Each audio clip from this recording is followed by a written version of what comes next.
I do think we are in a bubble, like in the sense that there is a poppable thing here. Like, I'm not talking about stock prices and all that kind of, I'm just talking about like the amount of economic activity for our society, the stock market, GDP, jobs, a lot rides on what's going on in this area right now. This is AI First with Adam and Andy, the show that takes you straight to the front lines of AI innovation in business. I'm Andy Sack, and alongside my co-host, Adam Brotman, each episode, we bring you candid conversations with business leaders transforming their businesses with AI. No fluff, just real talk, actionable use cases, and insights for you.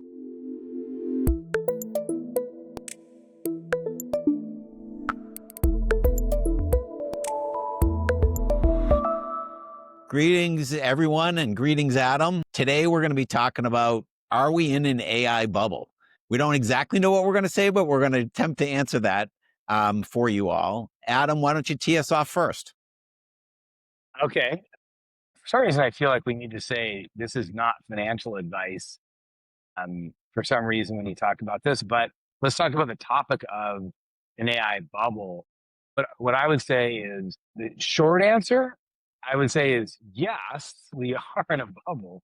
I just don't know if it's a very small bubble that's going to become a very big bubble that's never going to burst because this is humankind's last invention, et cetera, et cetera. Like, there's a very real case that says there's insatiable demand for, I mean, we heard it this morning from Lisa Su at AMD. We hear it from Google, like every NVIDIA, it's like every chip they can put into a data center to host and train AI is being used, and the bottleneck might actually be energy, not the chips and not the demand. And so it's, there's a very solid argument that says, this is much more real than the dot-com situation. It's much more near term.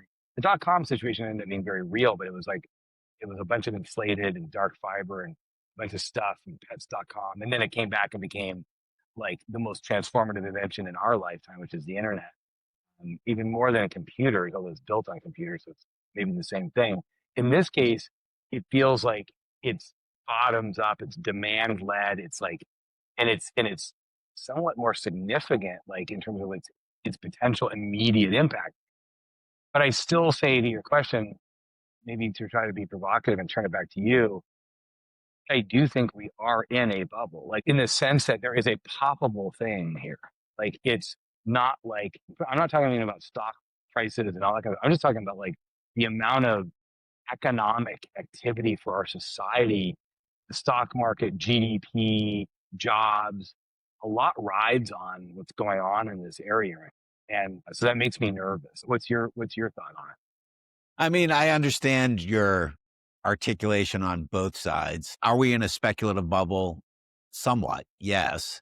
But I think I think both you and I believe that this is underhyped, not overhyped in terms of people's understanding of what this alien intelligence is capable of. I think that the rate of adoption bottoms up and usage has exploded the fastest, in ways that never before in history. And then today, Eric Schmidt came out with the saying that, as a society, we've stumbled upon the invention of fire or electricity. And, should we be investing in that and rolling that out? Like, of course. And so I tend to think that we're less in a bubble, despite the fact that there's never been investment like this by society in an invention ever before. I just think that the spoils are larger. A lot of the infrastructure for AI, meaning the internet, was laid over the last 30 years. And so I sort of come down on the side of like, yeah, there's going to be a significant drawdown, but this technology is very real, underhyped, and is less bubblish than CNBC and some of the naysayers are saying. And I think that I think the impact to our society, including jobs and labor, we're at the very early innings of, and we haven't even really seen that yet. And so when looking ahead in 2026, I think that's going to come. So that's where I come out. Yeah, that's a good way to articulate it. In other words, I think we're saying the same thing. Let me say it a different way. What I hear us both saying is it is it is actually almost underhyped. We believe it's almost underhyped in terms of where this is going. Like if you really get your head And how around. profound and how profound of an invention it really is. Correct. Interestingly enough, like even before you get to like the biggest things that could happen in terms of productivity and disinflation and and breakthroughs that can happen from this technology, just the sheer usage numbers are astounding. And they're, I mean, today, like the demand from individuals and corporations and students and of this technology that is continuing to improve, that they're all this investment's going into that part to me doesn't feel that part doesn't feel speculative. In fact, we're both saying no, that feels like it's going to continue for a while. Like we're not even close to like a plateau. However, whenever what $500 billion of infrastructure investment in what a year, that's the number for 20. It's a $500 billion of infrastructure investment for next year, and as I understand it, amongst the hyperscalers, and and and when you think about like all that's riding on that investment working out and not stopping in terms of economic activity, um, and combined with the fact that there's a lot, it is disrupting society in certain little but progressively more important ways. Even now, like it makes you nervous, right? There's a part. So I think that's the thing that we're both saying is that it's it is there are elements of what are happening. It seem like they're happening very fast, and that makes us nervous, and it causes some issues potentially because of the speed with which this investment is happening.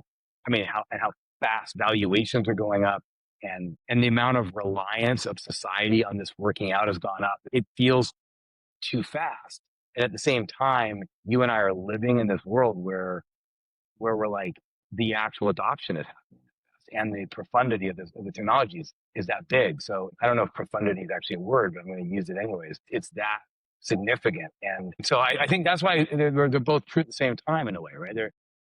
I don't know if Yeah, I'm saying yeah, it right. yeah. I mean, let me ask you a question. Is there something that would happen in the market that would go, oh yeah, we're in a bubble? Like what would happen, or what's the biggest indication that we are in a bubble? You know, that's a good question. I don't like when there's such I'll call it a reliance on like proof points that if they aren't met right now, that somehow what's going on is undeserved from a stock price or investment or valuation perspective. So, for example, when I read that MIT study that we talked about, I actually heard yesterday that people are still quoting that MIT study a Yeah, lot yeah, I in saw it today. society. And And I, just I for the record, really, the MIT study that we're talking about is the one that said 95% of AI implementations in enterprises are failing and not meeting ROI. That's the yeah. study we're referring to. So I don't, and I feel it was a study that was not rigorously conducted in a way that I agreed with. B, I didn't think it was extremely well written. And C, there was actually some stuff in that study that actually makes the case of how significant and powerful this technology is for enterprises, for example. And yet, the headlines not only miss that point, but my point to answer your question is the fact that like some, in my opinion, misguided research report and almost like misunderstood research report could have affected markets like it did. And it continues to be like a poster child. Like that makes me nervous. Like those kind of things make me think that feels bubble because it's like, well, is it that fragile?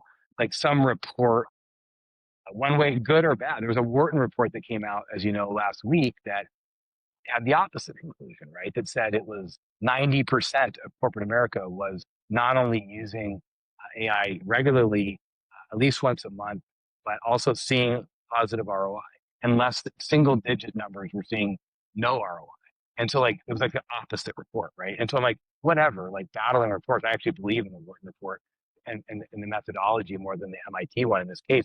But that doesn't matter. We're in a situation where something Sam Altman says on a podcast with Brad Gerstner, or some random MIT report that could affect markets. Like, I mean, the markets are frothing around something they don't fully understand. It doesn't feel like solid, and so that those are signs. You ask me, what are the signs that we're in a bubble? In the meantime, the numbers don't lie, right? What do they say in sports? Like, ball don't lie. Like, it's like the numbers are solid in terms of usage, in my opinion, in terms of demand. And so that's why there's this mixture going on. What would make you think? I mean, I'm reminded of, I don't know if this is true, but I'm reminded of Web 1 and the internet days. I don't know if it was what popped the bubble. I don't know what popped the bubble. It's actually a good deep research report for ChatGPT. But, I think I'm reminded of pets.com and that sock pet, and they were going to go public. And I don't think they got out, but I think the rate of the number of internet companies, anything with a .com, that were going public, and then they'd go public and have insane valuations. And really the moment of the bubble was pets.com and that sock pet. And I don't see that in AI. Like, we haven't yet seen the consumer. There's ChatGPT, that, there's video both from Gemini and from ChatGPT, but I don't see the consumer bubble component of AI. This is like a infrastructure AI, and there's a lot of usage of around these 6 LLM companies. And so I come down at the end of the day that, yes, it's an insane speculative bubble, but it's not a dangerous bubble. It's a good bubble in that regard. And there will be bumps, but it's significantly different in my mind, because we don't have the consumer bubble component, and we have real usage by billion. Yeah. Yeah. So that's where Is I it, come are they? out. I think, Yeah. I think in general, we lean on the side of like, yeah, it's probably there's some over investment maybe, but it's probably a good bubble in that regard. And we're not frothing at the chops, saying, oh my God, the sky is falling. Nor are we like, oh man, push everything in. It's like, long term I would. Long term, I highly believe in this, but there's a little nervousness we both would have about like how fast some of these valuations and some of these dollars are going in. But I'm with you. Like, I feel like it's underhyped in the midterm usage, and so therefore it's different than the dollar. We'll see. All right. Well, this was not investment advice anyway. It was just our comment on, are we in a bubble? Hopefully some of that commentary was helpful to you. Thank you to the audience for listening to AI First with Adam and Andy. For more resources on how to become AI First, you can go to our website, forum3.com, download case studies, research briefings, executive summaries, and join our email list. In addition, we also invite you to connect with our AI First community, a content hub and network for leaders turning AI hype into action. We truly believe you can't overinvest in AI learning. Onward.